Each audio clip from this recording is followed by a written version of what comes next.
c'est de la vie. Le podcast où nous avons encore décidé d'explorer comment savoir un vrai ami. Je suis votre hôte Zachary Kizimumbu, comme vous le savez. Aujourd'hui, nous allons plonger dans comment savoir un vrai ami. Et là, je veux vous rencontrer une histoire qui parle parfaitement de ce dont et de ce sujet. Donc, alors, c'est une histoire inventée, mais parmi nous, il y en a qui vivent des histoires pareilles. Et par cette histoire, vous allez tirer une leçon capitale. Alors, parmi nous, il y en a qui vivent cette histoire et il ne se rend même pas compte que en vivant avec la personne comme ça, il meurt encore.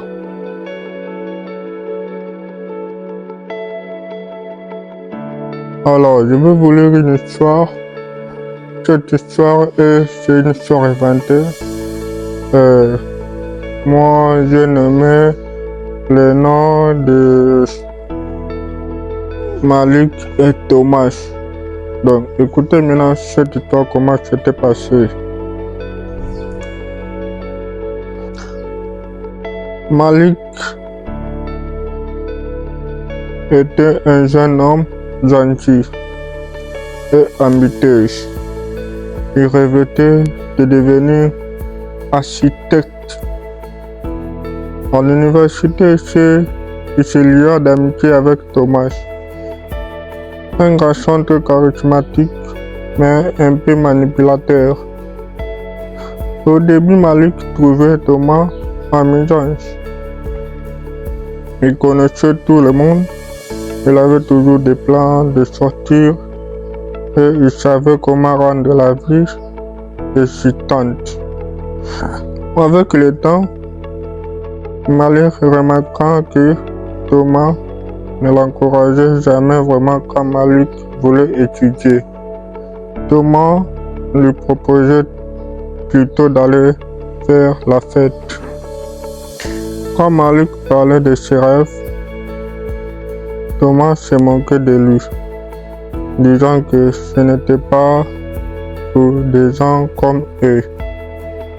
Puis encore, Thomas commençait à utiliser Malik. Il lui empruntait de l'argent sans jamais rendre profiter de ses projets de cours et prenait tous les mérites quand quelque chose fonctionnait bien. Un jour, Malik rata un examen important parce qu'il avait passé la nuit précédente à aider Thomas pour un problème personnel qui n'était même pas plus grave. C'est là qu'il comprit que cette amitié le tirait vers le bas.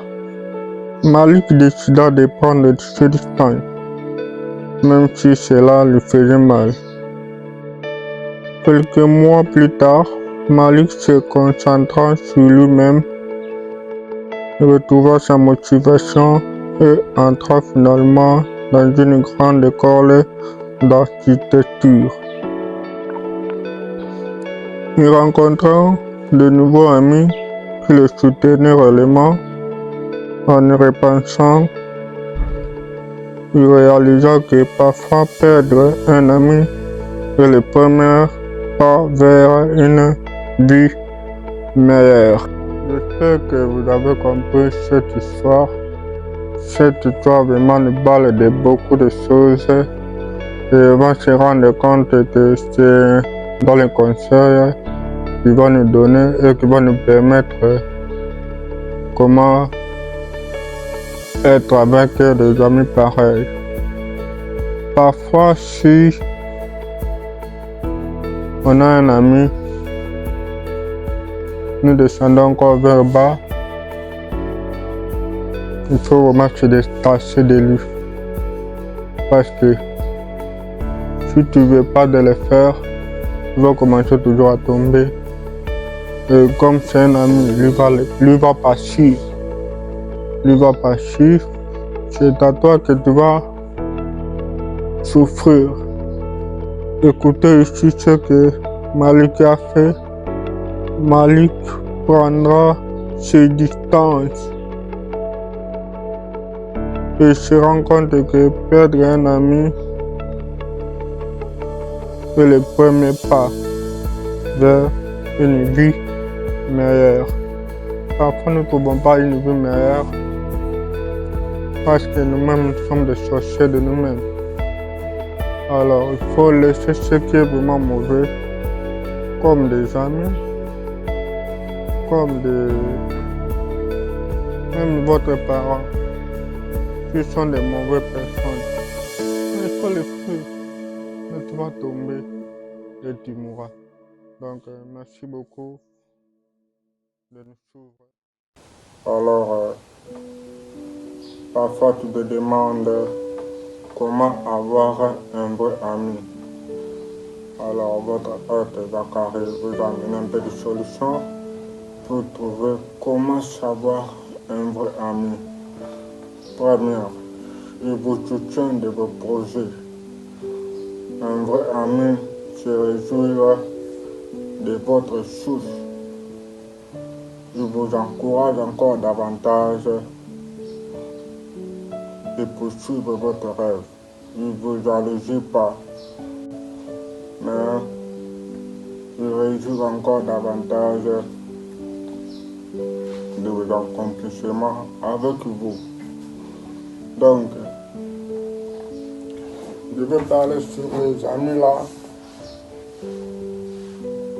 Vous avez des amis là, lorsque tu réussis, c'est alors qu'ils disparaissent.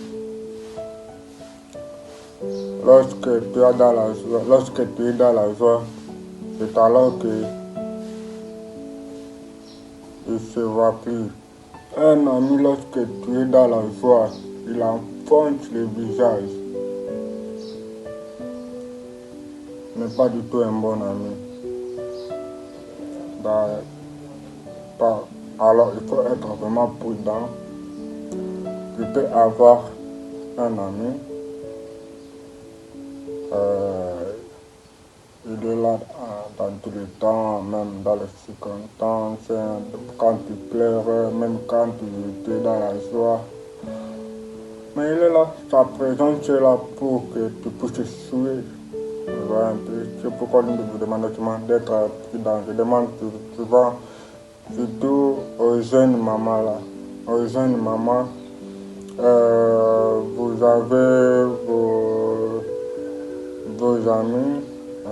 Tu as une amie, lorsque tu prends le mariage, quand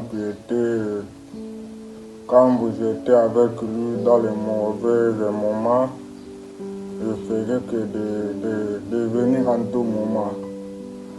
Et quand tu tombais, il était là.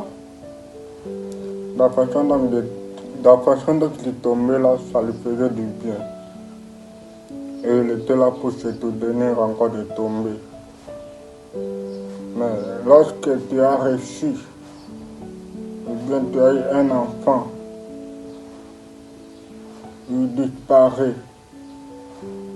Même ta façon de causer avec toi, ça devient un peu différent. Sache que tu étais avec un ennemi. Un vrai ami doit être là bien sûr dans les mauvaises conditions, dans les mauvais moments, mais aussi surtout dans les bons. Et tu es en train de l'observer.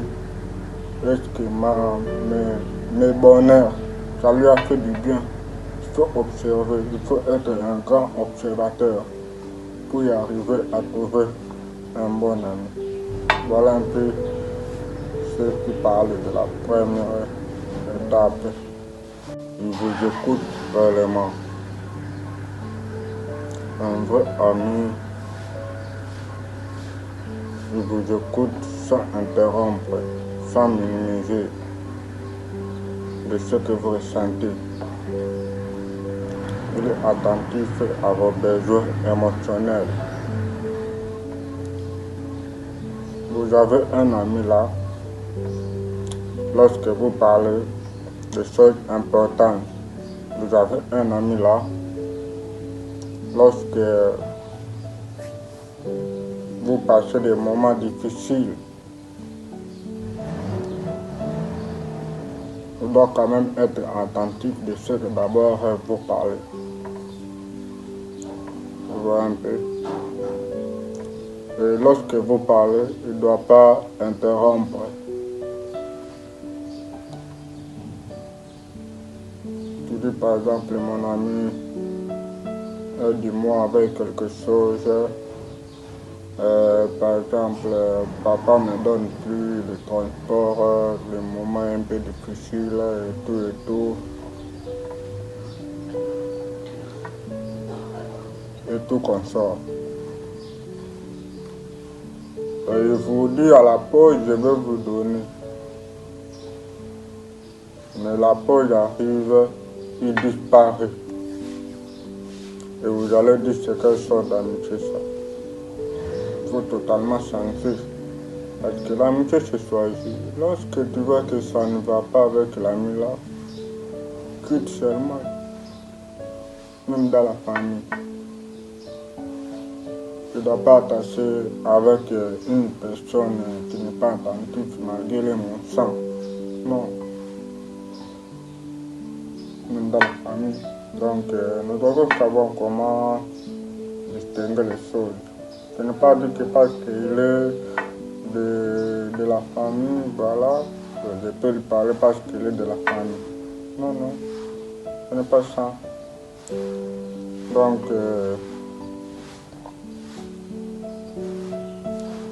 il faut savoir à qui je peux parler, à qui je peux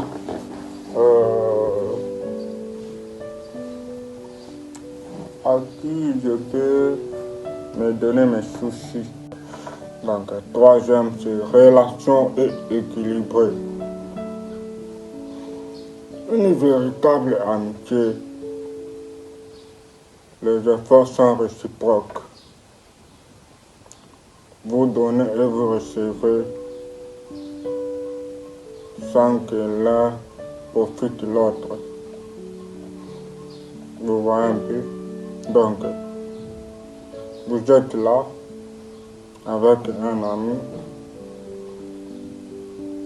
vous donnez sans entendre le retour.